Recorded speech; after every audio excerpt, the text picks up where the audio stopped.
Hey, good morning and welcome to Carnivore Expeditions. Today I'm at the trailhead to Pine Mountain Trail System outside of Cartersville, Georgia. I'm going to do some training. I'm trying to get in shape for some mountaineering that I'm going to do out west in a couple of months.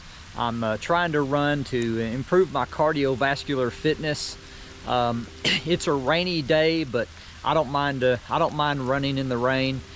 I started out the day with a good healthy carnivore breakfast, and I feel like I'm full of energy. So this is I think I'll put my stats up at the end of this run. I think it's about a 2-mile run, and I believe around 500 or 600 feet of elevation gain. So anyway, I'm going to hit it and get started. Most of my family and inner circle of friends already know about this, but I had surgery about 3 months ago. This is my first run since I had the surgery. I mean, don't get me wrong. I've been very active. I've done a lot of hiking and mountain biking. I've done some cave exploring, but this is the first time since I had the surgery that I've really pushed it to try to see how good a shape I was in as far as my cardiovascular goes. In November of 2023, I noticed a lump under my left armpit. I really didn't think that much about it. I thought that maybe it was just a clogged sweat gland or something simple like that. So I made an appointment and went to see my doctor for an examination. And he really scared me.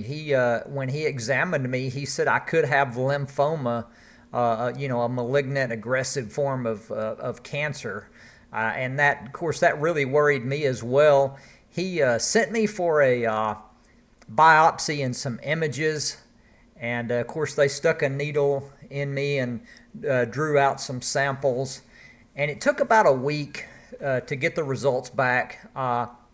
But thank God it did not turn out to be any type of malignant cancer or anything like that. It was just a fatty, benign tumor. The doctor discussed options with me. He said it wasn't surgery that was required right away. He said we could just keep an eye on it. But I opted just to go ahead and have it removed. And about a week before Christmas, I went and had the surgery.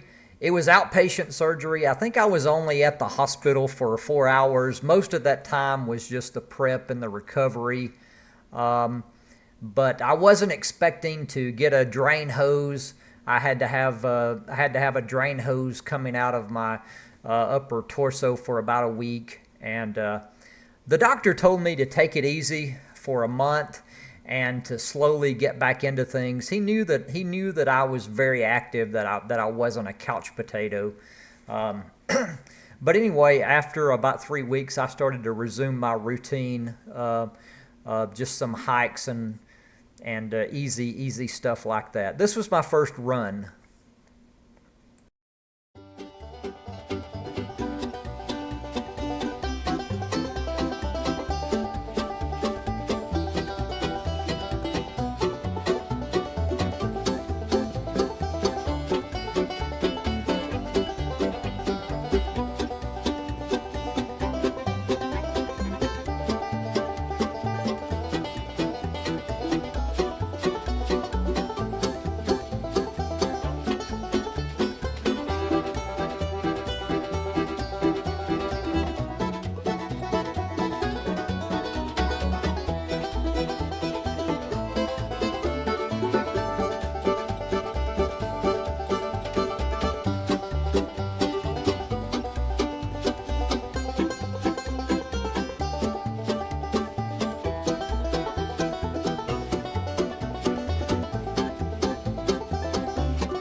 So I made it to the summit of Pine Mountain. It's very cloudy up here today. Normally on a clear day you can see the nearby town of Cartersville, Georgia, and on a very clear day you can also see the skyline of Atlanta, Georgia. I think this is about 1,400 feet. I'll confirm that later. I'm going to take about a 2-minute breather and then head back down the mountain. So what I learned from today's run is that I'm in better shape than I thought I would be. I hadn't done any kind of intense cardiovascular training since mid-December 2023, and I think I did really well. I was winded at times, but much better than I thought I would be. I thought I would be walking like half of this trail, and I ran the entire circuit. The only time I stopped was maybe for 2 minutes at the summit just to do a brief video, and after 2 minutes I got back on the trail and headed down the mountain. So overall, I'm just very pleased with the results of today, and I'm going to keep training for my mountaineering trips coming up in about 2 months. Got to do some altitude training. Looking forward to it, and we'll see how it goes.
Okay, so I just finished my run at Pine Mountain. I did the East Loop. I'll put my stats up on the screen, but I did right at 3 miles. I had 750 feet of elevation gain, and my time was less than 50 minutes, and I think my average pace was about 16 miles per hour. So not bad. There's room for improvement, and it's very rainy and wet today, but don't let rainy weather prevent you from getting outside and enjoying the great outdoors. Anyway, thank you for watching. Please subscribe to our channel, and we'll talk to you next time.